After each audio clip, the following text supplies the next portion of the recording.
ಎಲ್ಲರಿಗೂ ನಮಸ್ಕಾರ. ಕರ್ನಾಟಕ ಸರ್ಕಾರದ ಉನ್ನತ ಶಿಕ್ಷಣ ಅಡಿಯಲ್ಲಿ ಬರುವ ಕಾಲೇಜು ಶಿಕ್ಷಣ ಇಲಾಖೆಯ ಮಹತ್ವಾಕಾಂಕ್ಷಿ ಯೋಜನೆ ಮತ್ತು ಇಡೀ ದೇಶದಲ್ಲೇ ಮೊದಲ ಬಾರಿಗೆ ಕರ್ನಾಟಕ LMS ವೆಬ್ತಾಣವನ್ನು ಸ್ಥಾಪಿಸಿದೆ. ಕರ್ನಾಟಕ LMS ವೆಬ್ತಾಣದ ಆನ್ಲೈನ್ ತರಗತಿಗೆ ತಮ್ಮೆಲ್ಲರನ್ನ ಆತ್ಮೀಯವಾಗಿ ನಾನು ಸ್ವಾಗತಿಸುತ್ತೇನೆ. ಪ್ರಿಯ ವಿದ್ಯಾರ್ಥಿಗಳೇ,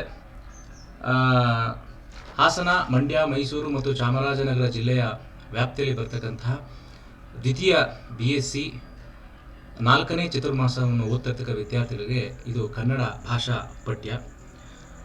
ವಿಜ್ಞಾನ ಗಂಗೋತ್ರಿ 4 ಇದು ವಿಜ್ಞಾನ ತರಗತಿಯ 4ನೇ ಚತುರ್ಮಾಸದಲ್ಲಿ ಓದ್ತಕ್ಕಂತಹ CBCS ವಿದ್ಯಾರ್ಥಿಗಳಾಗಿ ಸಿದ್ಧಪಡಿಸಲಾದಂತಹ ಸೆಷನ್.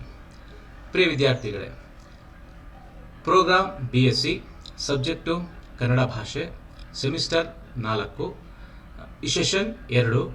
ಟಾಪಿಕ್ ದುರ್ಗಸಿಂಹನ ಪರಿಚಯ ಮತ್ತು ಕಾವ್ಯದ ಹಿನ್ನೆಲೆ. Created by Ganesh. ಮುಖ್ಯಸ್ಥರು ಕನ್ನಡ ವಿಭಾಗ, ಸರ್ಕಾರಿ ಪ್ರಥಮ ದರ್ಜೆ ಕಾಲೇಜು, ಗುಂಡ್ಲುಪೇಟೆ.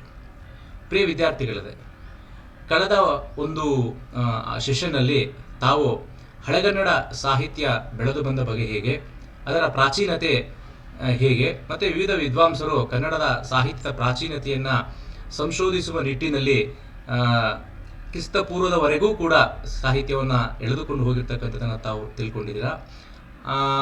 ಗೋವಿಂದ ಪಯ್ಯನವರು ಗ್ರೀಕ್ನ ಒಂದು ಪ್ರಾಸನದಲ್ಲಿ ಬರ್ತಕ್ಕಂಥ ಒಂದು ಪದವನ್ನು ಇಟ್ಕೊಂಡು, ಮತ್ತು ಅಶೋಕನ ಶಾಸನಗಳಲ್ಲಿ ಬರ್ತಕ್ಕಂಥ ಪದಗಳನ್ನು ಇಟ್ಕೊಂಡು, ಇಸಿಲ ಎಂಬ ಪದ, ಕೋಟೆಳನವರು, ಈ ರೀತಿ ಹಲವಾರು ವಿದ್ವಾಂಸರು ಕನ್ನಡ ಸಾಹಿತ್ಯದ ಪ್ರಾಚೀನತೆಯನ್ನು ಗುರುತಿಸುವ ನಿಟ್ಟಿನಲ್ಲಿ ಏನು ಕೆಲಸ ಮಾಡಿದ್ದಾರೆ ಅದನ್ನು ತಾವು ತಿಳ್ಕೊಂಡಿದ್ದೀರಾ. ಆನಂತರ ಕನ್ನಡ ಸಾಹಿತ್ಯವನ್ನು ಹೇಗೆ ವಿಭಾಗ ಕ್ರಮ ಮಾಡಿದ್ದಾರೆ, ಅದನ್ನು ಕಾಲಕ್ಕೆ ಹೇಗೆ ಬದಲಾವಣೆ ಆಯಿತು ಅಂತ. ಉದಾಹರಣೆಗೆ ಅದನ್ನು ಮತ ಪ್ರಚಾರಕರ ಯುಗ, ಮತ್ತು ಪಂಪಪೂರ್ವ ಯುಗ, ಪಂಪಯುಗ, ಕುಮಾರವ್ಯಾಸ ಯುಗ, ಮತ್ತು ಕ್ಷಾತ್ರಯುಗ, ಹೀಗೆ ಅನೇಕ ಮತ ಪ್ರಚಾರಕರ ಸಂಬಂಧಪಟ್ಟದ್ದಾಗಿರ್ಬೋದು, ಅಥವಾ ಕಾಲದ ಸಂಬಂಧಪಟ್ಟದ್ದಾಗಿರ್ಬೋದು, ಅಥವಾ ಒಂದು ಯುಗಕ್ಕೆ ಕವಿಗಳ ಹೆಸರನ್ನ ಕೊಡೋದ್ರ ಮೂಲಕನೂ ಕೂಡ ಈ ಥರ ವಿಭಾಗ ಕ್ರಮಗಳನ್ನು ಕಳೆದ ತರಗತಿಯಲ್ಲಿ ನಾವು ಸಾಕಷ್ಟು ಪರಿಚಯ ಮಾಡಿಕೊಂಡ್ವಿ. ಮತ್ತು ನಮಗೆ ಅಧಿಕೃತವಾಗಿ ಸಿಕ್ಕಿರ್ತಕ್ಕಂಥ ದಾಖಲೆಯ ಪ್ರಕಾರ ಹಲ್ಮಿಡಿ ಶಾಸನ 450 ಸಿಕ್ಕಿರ್ತಕ್ಕಂಥ ಅಧಿಕೃತ ಶಾಸನದ ಪ್ರಕಾರ ಕನ್ನಡ ಸಾಹಿತ್ಯ, ನಾವು ಚರಿತ್ರೆಯನ್ನು ಹೇಳೋದಾದರೆ 450 ಮೊದಲ ಬಾರಿಗೆ ಹಲ್ಮಿಡಿ ಶಾಸನ ದೊರಕಿರ್ತಕ್ಕಂಥದ್ದನ್ನೇ ನಾವು ಈಗ ಇಟ್ಕೊಂಡಿರ್ತಕ್ಕಂಥದ್ದು. ಈಗ 2ನೇ ಸೆಷನ್ಗೆ ಬರೋಣ. ಪ್ರಿಯ ವಿದ್ಯಾರ್ಥಿಗಳೇ, 2ನೇ ಸೆಷನ್ನಲ್ಲಿ ಈಗ ನಮಗೆ ಮೊದಲನೇ ಪದ್ಯ ಇರ್ತಕ್ಕಂಥ 2 ಗಿಣಿಗಳ ಕತೆ, ಇದನ್ನು ಬರೆದಿರ್ತಕ್ಕಂಥವರು ದುರ್ಗಸಿಂಹ ಅಂತ. ಈಗ ದುರ್ಗಸಿಂಹ ಯಾರು, ಆತನ ಪರಿಚಯವನ್ನು ನಾವೀಗ ಈ ಒಂದು ಸೆಷನ್ನಲ್ಲಿ ಮಾಡ್ಕೊಳ್ಳೋಣ. ಈತನ ಕಾಲ ಕ್ರಿಸ್ತಶಕ 1025 ಎಂದು ಕನ್ನಡದ ಘನ ವಿದ್ವಾಂಸರಾದ ಆರ್ ನರಸಿಂಹಾಚಾರ್ ಅವರು ತಮ್ಮ ಕವಿಚರಿತ್ರೆ ಕೃತಿಯಲ್ಲಿ ಇದನ್ನು ದಾಖಲಿಸ್ತಾರೆ. ತಮಗೆಲ್ಲ ಗೊತ್ತಿರ್ಬೋದು, ಆರ್ ನರಸಿಂಹಾಚಾರ್ ಅವರು ಕನ್ನಡ ಸಾಹಿತ್ಯಕ್ಕೆ ಕೊಟ್ಟಂಥ ಕೊಡುಗೆ ಅಪಾರವಾದದ್ದು. ಬಹಳ ಘನ ವಿದ್ವಾಂಸರು. ಅವರು ಕವಿಚರಿತ್ರೆಯನ್ನು ಬರೀತಾರೆ. ಕನ್ನಡ ಸಾಹಿತ್ಯದಲ್ಲಿ ಬರ್ತಕ್ಕ ಕವಿಚರಿತ್ರೆಯನ್ನು, ಅದರಲ್ಲಿ ಈತನ ಕಾಲವನ್ನು ಕುರಿತು ಕ್ರಿಸ್ತಶಕ 1025 ಅಂತ ಹೇಳ್ಬಿಟ್ಟು ಅದನ್ನು ನಿರ್ಣಯಿಸ್ತಾರೆ. ಅಂದರೆ ಈತನ ಕಾಲ 11ನೇ ಶತಮಾನದ ಮೊದಲ ಅರ್ಧ ಭಾಗದಲ್ಲಿ ಈತ ಬದುಕಿದ್ದ ಅಂತ. ಈತ ಯಾರ ಆಸ್ಥಾನದಲ್ಲಿದ್ದ ಅನ್ನೋದ್ರೆ ಚಾಲುಕ್ಯ ರಾಜ ಜಗದೇಕ ಮಲ್ಲ ಜಯಸಿಂಹನ ಆಶ್ರಯದಲ್ಲಿ ಈತ ಇದ್ದ. ತಮಗೆಲ್ಲ ಗೊತ್ತಿರ್ಬೋದು, ಹಳೆಗನ್ನಡದ ಬಹುತೇಕ ಕವಿಗಳು ರಾಜರ ಆಶ್ರಯವನ್ನು ಪಡ್ಕೊಂಡಿದ್ರು. ಹಾಗೆ ಈತನು ಕೂಡ ರಾಜರ ಆಶ್ರಯದಲ್ಲಿದ್ದ. ಚಾಲುಕ್ಯ ರಾಜ ಜಗದೇಕ ಮಲ್ಲ ಜಯಸಿಂಹನ ಆಶ್ರಯದಲ್ಲಿ ಈತ ಇದ್ದ. ಏನು ಮಾಡ್ತಿದ್ದ ಅಂತ ಹೇಳಿದ್ರೆ, ಆತ ದಂಡನಾಯಕನಾಗಿದ್ದ, ಸೈನ್ಯದ ಮುಖ್ಯಾಧಿಕಾರಿಯಾಗಿದ್ದ, ಮತ್ತು ಸಂಧಿ ವಿಗ್ರಹಿಯೂ ಕೂಡ ಆಗಿದ್ದ. ಇವತ್ತು ನಾವೇನು ಡಿಪ್ಲೊಮೆಸಿ ಅಂತ ಕರಿತೀವಿ, ಸಂಧಾನಕಾರರು ಅಂತ ಏನು ಕರಿತೀವಿ, ಹಾಗೆ ಆತ ಸಂಧಿ ವಿಗ್ರಹಿಯೂ ಕೂಡ ಆಗಿದ್ದ. ಕುಮಾರಸ್ವಾಮಿ ಎಂಬಾತ ತನಗೆ ಸಂಧಿ ವಿಗ್ರಹಿ ಪದವಿಯನ್ನು ಕೊಡಿಸಿದ್ದು ತನ್ನ ಗ್ರಂಥದಲ್ಲಿ ಆತನೇ ಅದನ್ನು ದಾಖಲು ಮಾಡಿಕೊಂಡಿದ್ದಾನೆ. ಪ್ರಿಯ ವಿದ್ಯಾರ್ಥಿಗಳೇ, ದುರ್ಗಸಿಂಹ ನೋಡಿ, ಈತ ಪಂಪಾದಿಗಳಂತೆ ಸವ್ಯಸಾಚಿಯಾಗಿದ್ದ ಕವಿ ಅಂತೇಳಿದ್ರೆ, ಈಗ ಅಂದರೆ ಸವ್ಯಸಾಚಿಯಿಂದ ಎರಡೂ ಕೈಯಲ್ಲಿ ಕೆಲಸವನ್ನು ಮಾಡ್ತಕ್ಕಂಥವ್ರು ಅಂತ. ಹಾಗೆ ಇವನು ದಂಡನಾಯಕನಾಗಿ ಸೈನ್ಯದ ಉಸ್ತುವಾರಿಯನ್ನು ವಹಿಸಿಕೊಂಡಿದ್ದ ಕೆಲಸವನ್ನು ಮಾಡ್ತಿದ್ದ. ಹಾಗೆ ಸಾಹಿತ್ಯದಲ್ಲೂ ಕೂಡ ಏಕಕಾಲದಲ್ಲಿ ಎರಡೂ ಪ್ರತಿಷ್ಠಿತ 2 ಕ್ಷೇತ್ರಗಳಲ್ಲಿ ಯಾರು ಒಂದು ಪ್ರಭುತ್ವವನ್ನು, ನೈಪುಣ್ಯತೆಯನ್ನು ಈಗ ಒಂದು ಕ್ಷೇತ್ರದಲ್ಲಿ ಪಡೆಯೋದು ಹೆಚ್ಚುಗಾರಿಕೆ ಏನಲ್ಲ. ಆದರೆ ಎರಡೂ ಪ್ರತ್ಯೇಕವಾಗಿರ್ತಕ್ಕಂಥ ದೊಡ್ಡ ಕ್ಷೇತ್ರಗಳಲ್ಲಿ ಸಮಾನವಾದಂತಹ ಒಂದು ಪ್ರಭುತ್ವವನ್ನು ಪಡೆದಿರ್ತಕ್ಕಂಥವ್ರನ್ನ ಸವ್ಯಸಾಚಿಗಳು ಅಂತ ನಾವು ಕರಿತೀವಿ. ಅಂದರೆ ಅರ್ಜುನ ಎರಡೂ ಕೈಯಲ್ಲೂ ಕೂಡ ಬಾಣವನ್ನು ಬಿಡುತ್ತಿದ್ದ ಅಂತ. ಹಾಗಾಗಿ ಪಂಪ ಹೇಗೆ ಅವನು ಕೂಡ ಸೈನ್ಯದ ಮುಖ್ಯಸ್ಥನಾಗಿ ಮತ್ತು ಸಾಹಿತ್ಯ ಅಂದರೆ ನಿಂತಿರೆ ದಂಡಾಧೀಶಂ ಕುಳ್ಳು ತೊಡಂಕೆ ಕವಿ ಅಂತಕ್ಕಂಥ ಮಾತನ್ನು ಕೂಡ ನಾವು ನೋಡ್ಬೋದು. ಹಾಗೆ ಆತ ಪಂಪನ ಹಾಗೆ ಕೂಡ ಇನ್ನು ಸೈನ್ಯದ ಮುಖ್ಯಾಧಿಕಾರಿಯಾಗೂ ಇದ್ದ, ಹಾಗೆ ಕಾವ್ಯವೂ ರಚಿಸಿದ್ದಾನೆ. ಆತನೇ ತನ್ನ ಕೃತಿಯಲ್ಲಿ ಹೇಳಿರುವ ಹಾಗೆ ಪರಮಾತ್ಮಂ ಪರಮೇಶ್ವರಂ ಮುರಹರಂ ದೈವಂ ಮಹಾಯೋಗಿಗಳ್ ಗುರುಗಳ್ ಶಂಕರ ಭಟ್ಟರ್ ಎಂದು ಅವನೇ ಹೇಳಿಕೊಂಡಿದ್ದಾನೆ. ತನ್ನ ಬಗ್ಗೆ ತಾನೇ ಒಂದು ಪರಿಚಯ ಪೀಠಾತ್ಮಕವಾಗಿ ಹೇಳಿದ್ದಾನೆ ಅಂತ. ಅವನ ಹೇಳಿಕೆಯನ್ನೇ ನಾವು ಗಮನಿಸೋದಾದ್ರೆ, ಸ್ಮಾರ್ತ ಭಾಗವತ ಸಂಪ್ರದಾಯದ ಪಂಡಿತ ಕುಲದಲ್ಲಿ ಹುಟ್ಟಿ ಬೆಳೆದವನಾಗಿ ತನ್ನೂರಾದ ಸೈಯಡಿಯಲ್ಲಿ ಹರಿಹರ ಭವನವನ್ನು ಕಟ್ಟಿಸಿದ್ದಾನೆ. ಈತನ ಮತ್ತಷ್ಟು ಮಾಹಿತಿಯನ್ನ ಪಡ್ಕೊಳ್ಳೋದಾದ್ರೆ, ಈತ ಕರ್ನಾಟಕದ ಕಿಸುಕಾಕನಾಡಿನವನು ಅಂತ ಗುರುತಿಸ್ತಾರೆ ವಿದ್ವಾಂಸರು. ಈತನ ತಂದೆ ತಾಯಿ ಈಶ್ವರಾಚಾರ್ಯ ಮತ್ತು ರೇವಾಂಬಿಕೆಯ ಮಗ ಈತ ದುರ್ಗಸಿಂಹ. ಕೆಮ್ಮೆ ಕುಲದ ಸ್ಮಾರ್ತ ಬ್ರಾಹ್ಮಣ ಮತ್ತು ಬ್ರಾಹ್ಮಣ ಕುಲದಕ್ಕೆ ಬರ್ತಾರೆ. ಮತ್ತೆ ಗೌತಮ ಗೋತ್ರದವನು ಅಂತ ಹೇಳ್ಬಿಟ್ಟು ವಿದ್ವಾಂಸರು ಈತನನ್ನ ಗುರುತಿಸಿದ್ದಾರೆ. ದುರ್ಗಮಯ್ಯನ ಮೊಮ್ಮಗ ಅಂತಲೂ ಕೂಡ ಈತರನ್ನ ಗುರುತಿಸ್ತಾರೆ.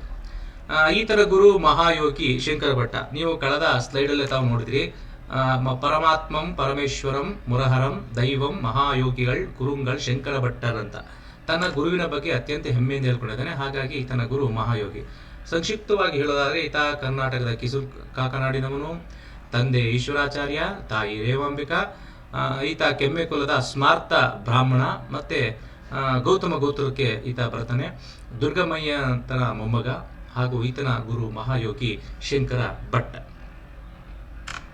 ಪ್ರಿಯ ವಿದ್ಯಾರ್ಥಿಗಳೇ, ಈತ ಬರೆದಕ್ಕಂಥ ಪಂಚತಂತ್ರ ಕೃತಿಯ ಮೂಲವನ್ನು ನಾವು ನೋಡ್ತಾ ಹೋಗೋಣ. ಹೇಗೆ, ಇದರ ಮೂಲ ಏನು ಅಂತಕ್ಕಂಥ ತಮಗೆಲ್ಲ ಗೊತ್ತಿರೋ ಹಾಗೆ ಗುಣಾಢ್ಯ ಅಂತಕ್ಕಂಥ ಒಬ್ಬ ವಿದ್ವಾಂಸ ಪೈಶಾಚಿಕ ಭಾಷೆಯಲ್ಲಿ ಬೃಹತ್ ಕಥೆಗಳನ್ನ ಹೇಳಿದ. ಆ ಕಥಾ ಒಂದು ಸಮುದ್ರದಲ್ಲಿನ ಪಂಚರತ್ನಗಳಾದ 5 ಕಥೆಗಳನ್ನ ಆಯ್ದುಕೊಂಡು ವಸುಭಾಗ ಭಟ್ಟ ಎನ್ನುವ ಮತ್ತೊಬ್ಬ ವಿದ್ವಾಂಸ ಪಂಚತಂತ್ರವೆಂದು ಹೆಸರಿಟ್ಟು ಅದನ್ನ ಹೇಳ್ತಾನೆ. ಈ ವಸುಭಾಗ ಭಟ್ಟನ ಕೃತಿಯನ್ನ ಕನ್ನಡದಲ್ಲಿ ಹೊಸತಾಗಿರೆ ವಿರಚಿಸುವೆಂ ಎಂದು ದುರ್ಗಸಿಂಹ ಹೇಳಿದ್ದಾನೆ. ಅಂದ್ರೆ ಈ ಒಂದು ನಮ್ಮ ದುರ್ಗಸಿಂಹ, ಈಗ ನಿಮ್ಗೆ ಏನು ಪಠ್ಯ ಇದೆ 2 ಗಿಣಿಗಳ ಕಥೆ, ಅದರ ಮೂಲವನ್ನ ಹುಡುಕ್ತಾ ಹೋದಂಗೆ ಅದು ಪಂಚತಂತ್ರಕ್ಕೆ ತಲುಪುತ್ತೆ. ಗುಣಾಢ್ಯ ಅಂತಕ್ಕಂಥವನು ಪೈಶಾಚಿಕ ಭಾಷೆಯಲ್ಲಿ ಬೃಹತ್ ಕಥೆಗಳನ್ನ ಹೇಳ್ತಾನೆ. ಆ ಬೃಹತ್ ಕಥೆಗಳಲ್ಲಿ ಹಲವಾರು ಕಥೆಗಳಿದೆ. ಆ ಒಂದು ಕಥಾ ಸಮುದ್ರ ಅಂತ ನೋಡಿ, 1-2 ಅಲ್ಲ, ಕಥಾ ಸಮುದ್ರದಲ್ಲಿ ಮುಖ್ಯವಾದಂತಹ ಪ್ರಧಾನವಾಗಿರ್ತಕ್ಕಂತಹ ಅಮೂಲ್ಯವಾಗಿರುವಂತಹ ಪಂಚರತ್ನಗಳಂತ ಅಂದ್ರೆ 5 ಅತ್ಯುತ್ತಮವಾದ ಕಥೆಗಳನ್ನ ಆಯ್ದುಕೊಂಡಂತಹ ವಸುಭಾಗ ಭಟ್ಟ ಪಂಚತಂತ್ರ ಎಂದು ಹೆಸರಿಡ್ತಾನೆ ಅಂತ. ಅಂದ್ರೆ ಮೂಲ ಪಂಚತಂತ್ರದ ಮೂಲ ಗುಣಾಢ್ಯನ ಪೈಶಾಚಿಕ ಭಾಷೆ ಬೃಹತ್ ಕಥೆಗಳು.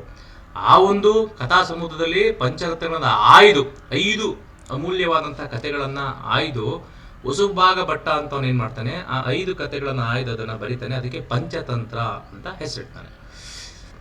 ಈ ವಸುಭಾಗ ಭಟ್ಟನ ಈ ಕೃತಿಯನ್ನ ಕನ್ನಡದಲ್ಲಿ ಹೊಸತಾಗಿದೆ ವಿರಚಿಸುವೆಂ ಎಂದು ದುರ್ಗಸಿಂಹ ಏನ್ ಮಾಡ್ತಾನೆ, ಹೊಸದಾಗಿ ಅಂದ್ರೆ ಮೂಲ ಆ ಕಥೆಯ ಮೂಲವನ್ನ ಅಲ್ಲಿಂದ ತೆಗೆದುಕೊಂಡ್ರು ಕೂಡ ಅದನ್ನ ತಾನು ನೇರವಾಗಿ ಭಾಷಾಂತರಿಸುವುದಿಲ್ಲ, ನೇರವಾಗಿ ಅನುವಾದಿಸುವುದಿಲ್ಲ. ಬದಲಾಗಿ ಆ ಮೂಲ ಕಥೆಯನ್ನ ಇಟ್ಕೊಂಡ್ರು ಕೂಡ ಹೊಸದಾಗಿ ಕಥೆಯನ್ನ ಬರೆದಿದ್ದರೇನೋ ಎನ್ನುವ ಹಾಗೆ ನಾನು ಬರೆದಿದ್ದೇನೆ ಅಂತ ಹೇಳ್ಬಿಟ್ಟು ನಮ್ಮ ದುರ್ಗಸಿಂಹನೇ ತಾನು ಹೇಳ್ಕೊಂಡಿದ್ದಾನೆ. ಹೊಸತಾಗಿದೆ ವಿರಚಿಸುವೆ ಎಂದು ದುರ್ಗಸಿಂಹ ಹೇಳಿದ್ದಾನೆ. ಪ್ರಿಯ ವಿದ್ಯಾರ್ಥಿಗಳೇ, ಸಂಸ್ಕೃತದಲ್ಲಿ ವಿಷ್ಣು ಶರ್ಮನ ಪಂಚತಂತ್ರ ಒಂದು ಹೆಸರಾಗಿತ್ತು. ವಸುಭಾಗ ಭಟ್ಟನ ಇನ್ನೊಂದು ಪಂಚತಂತ್ರವಿತ್ತೆಂದು ಮೊದಲು ತಿಳಿವು ಈ ಕನ್ನಡ ಗ್ರಂಥ ನಮಗೆ ಒದಗಿ ಬಂತು ಅಂತ. ಸಂಸ್ಕೃತದಲ್ಲಿ ವಿಷ್ಣು ಶರ್ಮನ ಪಂಚತಂತ್ರ ಅದಾಗ ಹೆಸರಾಗಿತ್ತು. ಆದರೆ ವಸುಭಾಗ ಭಟ್ಟನ ಇನ್ನೊಂದು ಪಂಚತಂತ್ರ ಇದೆ ಅಂತಕ್ಕಂಥದ್ದು ನಮಗೆ ವಿಷಯ ಗೊತ್ತಾಗಿದ್ದೆ ಈ ಕನ್ನಡ ಗ್ರಂಥದಿಂದ ಅಂತಕ್ಕಂಥದ್ದನ್ನ ವಿಶೇಷವಾದದ್ದು. ಸಾಮಾನ್ಯವಾಗಿ ವಿಷ್ಣು ಶರ್ಮನಿಂದ ಭಿನ್ನವಾದಂತಹ ಅಂಶಗಳೇ ದುರ್ಗಸಿಂಹನ ಪಂಚತಂತ್ರವು ವಸುಭಾಗ ಭಟ್ಟನ ಕೃತಿಯ ಸ್ವರೂಪವನ್ನ ತಿಳಿಸುತ್ತದೆ ಎನ್ನಬಹುದು. ಅಂದ್ರೆ ವಿಷ್ಣು ಭಟ್ಟನಗಿಂತ ಭಿನ್ನವಾದ ಅಂಶಗಳನ್ನ ದುರ್ಗಸಿಂಹನ ಪಂಚತಂತ್ರವು ವಸುಭಾಗ ಭಟ್ಟನ ಕೃತಿಯ ಸ್ವರೂಪವನ್ನು ತಿಳಿಸುತ್ತದೆ. ಪ್ರಿಯ ವಿದ್ಯಾರ್ಥಿಗಳೇ, ವಿಷ್ಣು ಶರ್ಮನ ಪಂಚತಂತ್ರದಲ್ಲಿ ಕಾಣದ ಕೆಲವು ಕಥೆಗಳು ಇದು ಬಹಳ ಇಂಪಾರ್ಟೆಂಟ್. ವಿಷ್ಣು ಶರ್ಮನ ಪಂಚತಂತ್ರದಲ್ಲಿ ಕಾಣದ ಕೆಲವು ಕಥೆಗಳು ದುರ್ಗಸಿಂಹನಲ್ಲಿ ಇವೆ. ಇವು ವಸುಭಾಗ ಕೃತಿಯಿಂದ ಎತ್ತಿಕೊಂಡಿರಬೇಕು ಅಂತ. ಮತ್ತೊಂದು ಮಹತ್ವದ ಸಂಗತಿ ಎಂದರೆ ವಿಷ್ಣು ಶರ್ಮನಲ್ಲಿ ಕಾಣದೊರೆಯದ ಜೈನ ಮತ ತತ್ವಗಳಲ್ಲಿ ಪಾರಿಭಾಷಿಕ ಪದಗಳು ಕೂಡ ದುರ್ಗಸಿಂಹನಲ್ಲಿ ಇವೆ. ಪ್ರಿಯ ವಿದ್ಯಾರ್ಥಿಗಳೇ, ಸಾಮಾನ್ಯವಾಗಿ ವೈದಿಕ ಧರ್ಮಪರವಾದಂತಹ ಪಂಚತಂತ್ರದ ಕಥಾ ಸ್ವರೂಪವು ಅಲ್ಲಲ್ಲಿ ಸ್ವಲ್ಪ ಮಾರ್ಪಟ್ಟಿವೆ ಅಂತ. ಇದರಿಂದ ಹೊಸುಭಾಗ ಭಟ್ಟನ ಪಂಚತಂತ್ರವು ಅಂಶತಃ ಅಂತ, ಅಂದರೆ ಪೂರ್ಣ ಅಲ್ಲ, ಆಂಶಿಕವಾಗಿ ಅಂತ. ಆದರೂ ಜೈನ ಧರ್ಮ ಪರವಾಗಿತ್ತೆಂದು ತಿಳಿಯಲು ಸಾಕಷ್ಟು ಅವಕಾಶವಿದೆ. ಕಥೆಗಳನ್ನು ಓದ್ತಾ ಹೋದ್ರೆ ಇದು ಜೈನ ಧರ್ಮದ ಪರವಾಗಿದೆಯೇನೋ ಅನ್ನುವ ಮಟ್ಟಿಗೆ ಸಾಕಷ್ಟು ಅಂಶಗಳು ಇಲ್ಲಿ ನಾವು ಗಮನಿಸಬಹುದು. ಕತೆ ನೀತಿಗಳಲ್ಲಿ ದುರ್ಗಸಿಂಹನು ಒಟ್ಟಿನಲ್ಲಿ ಮೂಲವನ್ನ ನಿಷ್ಠೆಯಿಂದ ಅನುಸರಿಸಿದಂತೆ ಇದೆ. ಕತೆ ಮತ್ತೆ ಆ ಕಥೆಯ ಆಶಯ ನೀತಿ ಏನ್ ಹೇಳುತ್ತೆ ಅಂತ, ಆ ಎರಡರ ವಿಷಯದಲ್ಲಿ, ಕತೆ ಮತ್ತು ಅದು ಕೊಡುವ ನೀತಿಯ ವಿಷಯದಲ್ಲಿ ದುರ್ಗಸಿಂಹ ಮೂಲದ ನಿಷ್ಠೆಯನ್ನ ಅನುಸರಿಸಿದ್ದಾನೆ ಅಂತ. ಆದರೂ ಹಲವು ಕಡೆಗೆ ವರ್ಣನ ಕಥನಗಳಲ್ಲಿ ವಿಸ್ತರಣೆಯ ಕಲೆಯನ್ನು ತೋರಿಸಿದ್ದಾನೆ. ಅಂದ್ರೆ ಯಥಾವತ್ತಾಗಿ ಆತ ಅನುವಾದಿಸಿಲ್ಲ. ಆತ ನಾನು ಹಿಂದಿನ ಸ್ಲೈಡ್ ಅಲ್ಲಿ ಹೇಳಿದ್ದೀನಿ, ಏನಂತ ಹೇಳಿದಾನೆ ಆತ ಅಂತ ಹೇಳಿದ್ರೆ, ಹೊಸತಾಗಿರೆ ವಿರಚಿಸುವೆಂ ಅಂತ ಹೇಳ್ತಾನೆ. ಅಂದ್ರೆ ತಾನು ಮೂಲವನ್ನ ಪಡ್ಕೊಂಡು ಕೂಡ ನಾನು ಅದು ಹೊಸದಾಗಿರುವೆನೋ ಎನ್ನುವ ಹಾಗೆ ನಾನು ರಚಿಸಿದ್ದೇನೆ ಅಂತ. ಅದಕ್ಕೋಸ್ಕರನೇ ಮುಂದುವರೆದು ಹೇಳ್ತಾರೆ, ಮೂಲ ಕತೆ ಮತ್ತು ನೀತಿಯಲ್ಲಿ ದುರ್ಗಸಿಂಹ ಮೂಲ ನಿಷ್ಠೆಯನ್ನು ಅನುಸರಿಸಿದ್ದಾನೆ. ಆದರೂ ಕೂಡ ಹಲವು ಕಡೆಗಳಲ್ಲಿ ವರ್ಣನೆಗಳಲ್ಲಿ, ಅಂದ್ರೆ ಕಥೆಗಳಲ್ಲಿ ಬರುವ ವರ್ಣನೆಯ ಭಾಗಗಳಲ್ಲಿ ಮತ್ತೆ ಕಥನಗಳಲ್ಲಿ ವಿಸ್ತರಣೆ ಕಲೆ, ಅಂದ್ರೆ ಇರುವುದಕ್ಕೆ ಸ್ವಲ್ಪ ಹೆಚ್ಚಿನ ಅಲಂಕಾರಗಳನ್ನ, ಹೆಚ್ಚಿನ ಒತ್ತನ್ನು ಕೊಟ್ಟು ವಿಸ್ತರಿಸುವ ಪ್ರಯತ್ನವನ್ನು ಮಾಡಿದ್ದಾನೆ. ಅಂದ್ರೆ ಮೂಲ ಕಥೆಗೆ ಚ್ಯುತಿ ಬಾರದ ಹಾಗೆ ಆ ಮೂಲದ ಕಥೆಯ ಎಳೆಗಳಿಗೆ ವರ್ಣನೆಗಳನ್ನ ಸೇರಿಸ್ತಾ ಕಥನಗಳನ್ನು ವಿಸ್ತರಿಸುವ ಕಲೆಗಾರಿಕೆ ಅವನಲ್ಲಿ ಇದ್ದರಿಂದ ಹೊಸತಾಗಿ ಇದು ಇದೆಯೇನೋ ಎನ್ನುವ ಹಾಗೆ ಆತ ತನ್ನ ಪಾಂಡಿತ್ಯ ಮತ್ತು ಪ್ರತಿಭೆಯನ್ನ ಆ ಮೂಲ ಕೃತಿಗೆ ಧಾರೆ ಎರೆದು ಕನ್ನಡದಲ್ಲಿ ಹೊಸದಾಗಿ ರಚಿಸುವೇನೋ ಎಂಬಂತೆ ಆತ ಮಾಡಿದ್ದಾನೆ.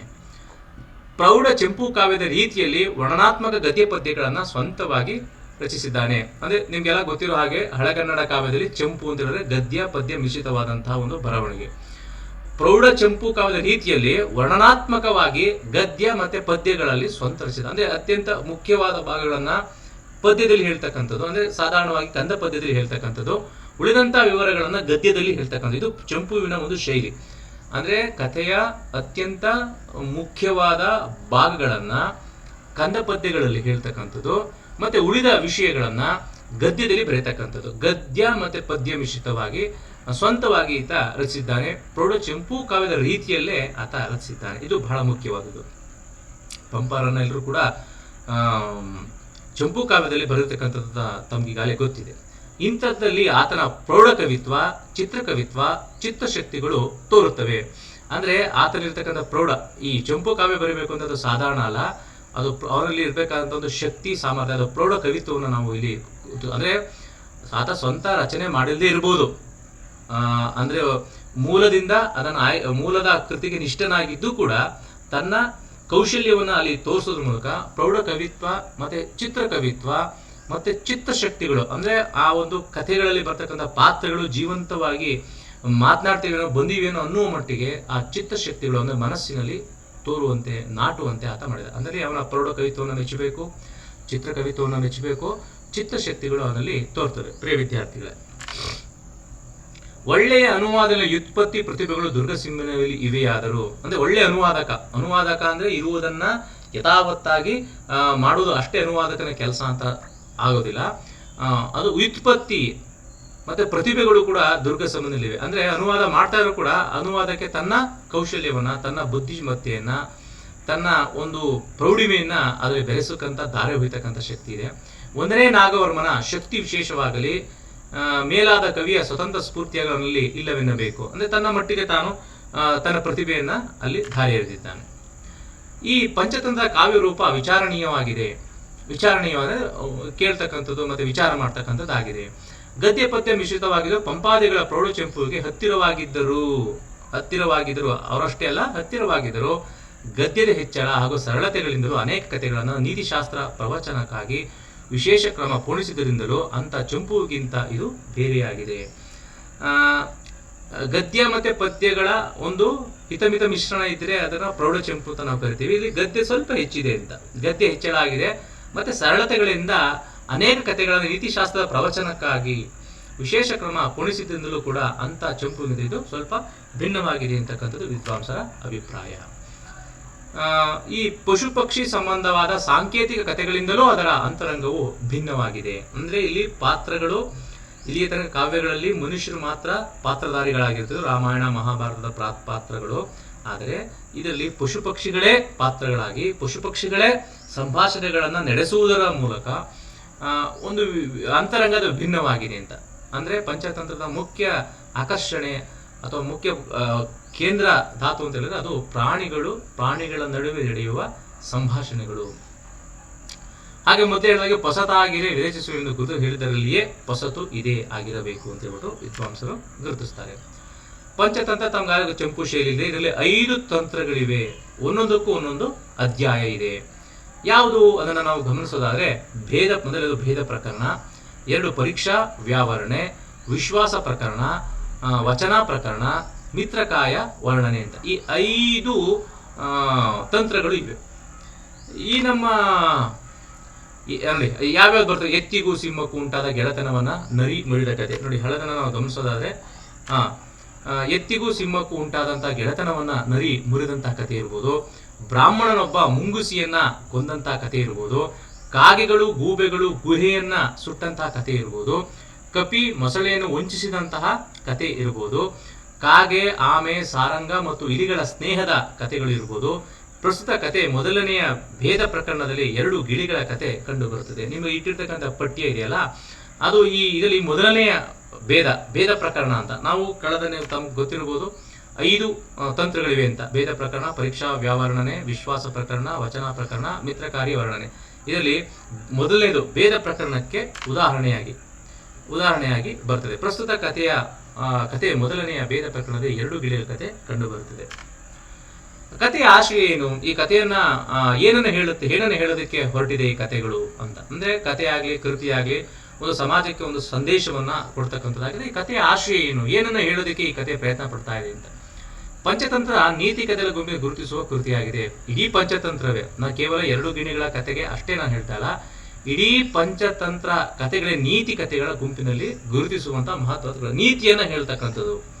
ಸತ್ಯ, ನ್ಯಾಯ, ನಿಷ್ಠೆ, ಸಮಾಜಕ್ಕೆ ಅಗತ್ಯವಾಗಿರ್ತಕ್ಕಂಥ ಒಂದು ಏನು ಮೌಲ್ಯ ಅಂತ ನಾವು ಕರಿತೀವಿ, ನೈತಿಕ ಮೌಲ್ಯಗಳು ಅಂತ. ಆ ಮೌಲ್ಯಗಳನ್ನ ಹೆಚ್ಚಿಸುವಕ್ಕೆ ಜನರಿಗೆ ಪ್ರೇರೇಪಣೆ ಕೊಡ್ತಕ್ಕಂಥ ನೀತಿ ಕಥೆಗಳ ಗುಂಪಿಗೆ ಈ ಕೃತಿ ಸೇರುತ್ತೆ. ಹಿಂದೆ ಬಹಳ ವರ್ಷಗಳ ಹಿಂದೆ ಶನಿವಾರದಲ್ಲಿ ಪ್ರಾಥಮಿಕ ಶಾಲಾ ಪ್ರೌಢಶಾಲೆಗಳಲ್ಲಿ ಶನಿವಾರ ತರಗತಿಗಳಲ್ಲಿ ನೀತಿ ಪಾಠ ಅಂತಲೂ ಕೂಡ ಒಂದು ತರಗತಿ ಇರ್ತಾ ಇತ್ತು. ಅಲ್ಲಿ ವಾರಕ್ಕೆ ಒಂದ್ಸರಿ ಈ ನೀತಿ ಕಥೆಗಳನ್ನು ಹೇಳಿ ವಿದ್ಯಾರ್ಥಿಗಳಲ್ಲಿ ನೈತಿಕ ಮೌಲ್ಯವನ್ನ, ಸಾಮಾಜಿಕ ಜವಾಬ್ದಾರಿಯನ್ನು ಹೆಚ್ಚಿಸುವಂತಹ ಒಂದು ಕಥೆಗಳನ್ನು ಹೇಳ್ತಾರೆ. ಆದರೆ ಇದು ಆ ಗುಂಪಿಗೆ ಸೇರ್ತಕ್ಕಂಥ ನೀತಿ ಕಥೆಗಳನ್ನ, ಅಂದ್ರೆ ನೀತಿಯನ್ನ, ಬದುಕಿಗೆ ಒಂದು ಸ್ಪಷ್ಟ ಮೌಲ್ಯವನ್ನ ಎತ್ತಿ ಹಿಡಿತಕ್ಕಂಥದ್ದು, ಮತ್ತೆ ಹೇಗೆ ಬದುಕಬೇಕು, ಹೇಗೆ ಜೀವಿಸಬೇಕು, ಹೇಗೆ ವರ್ತಿಸಬೇಕು ಅನ್ನೋದನ್ನ ಹೇಳುವ ನೀತಿ ಕಥೆಗಳ ಗುಂಪಿಗೆ ಸೇರ್ತದೆ ಅಂತ. ಇದು ಧರ್ಮ ಸಮನ್ವಯತೆಯನ್ನು ತಿಳಿಸುತ್ತದೆ. ಅಂದ್ರೆ ಯಾವುದೇ ಧರ್ಮ ಹೆಚ್ಚು ಮೇಲು ಕೀಳಲ್ಲ, ಧರ್ಮ ಸಮನ್ವಯತೆಯನ್ನ, ಅಂದ್ರೆ ಧರ್ಮದ ಆಧಾರದಲ್ಲಿ ಯಾವುದೇ ಒಂದು ಸಂಘರ್ಷ ಇಲ್ಲದೇನೆ ಧರ್ಮದ ಸಮನ್ವಯತೆಯನ್ನ, ಒಂದಕ್ಕೊಂದು ಪೂರಕವಾಗಿರುವಂಥದ್ದನ್ನ ಇದು ಸಾರಿ ಹೇಳ್ತದೆ.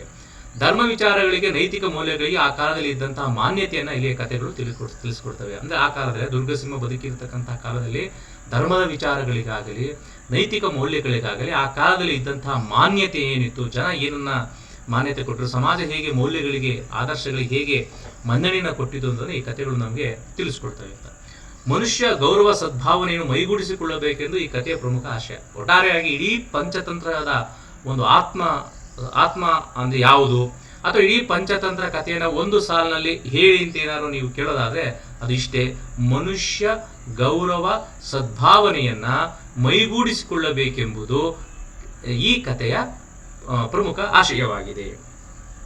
ಪ್ರಿಯ ವಿದ್ಯಾರ್ಥಿಗಳೇ, ಹಾಗೆ ಇನ್ನು ಏನನ್ನ ಹೇಳೋದಕ್ಕೆ ಇದು ಪ್ರಯತ್ನ ಪಡ್ತಾ ಇದೆ ಅನ್ನೋದನ್ನು ಗಮನಿಸೋದಾದ್ರೆ, ಕಾಡಿನಲ್ಲಿ ಪಶು ಪಕ್ಷಿಗಳು ಸಾತ್ವಿಕ ಗುಣಗಳನ್ನು ಮೈಗೂಡಿಸಿಕೊಂಡು ಬದುಕುತ್ತಿದ್ದವು ಎಂಬಂತೆ ಚಿತ್ರಿಸುವ ಮೂಲಕ ಮನುಷ್ಯರು ಆ ಮಾದರಿಯನ್ನು ಅನುಸರಿಸಬೇಕು ಎಂದು ಈ ಕಥೆಗಳು ಬೋಧಿಸುತ್ತವೆ. ಕಾಡಿನಲ್ಲಿ ಪಶು ಪಕ್ಷಿಗಳು ಸಾತ್ವಿಕ ಗುಣವನ್ನು ಮೈಗೂಡಿಸಿಕೊಂಡು, ಅಂದ್ರೆ ಸಾತ್ವಿಕ ಅಂದ್ರೆ ನಾವು ಮೃಗೀಯ ವರ್ತನೆ ಅಂತ ನಾವು ಬೈತೀವಿ, ಯಾರನ್ನ ನೋಡಿ ನೀನು ಮೃಗ ಅಂತ ಬೈತೀವಿ.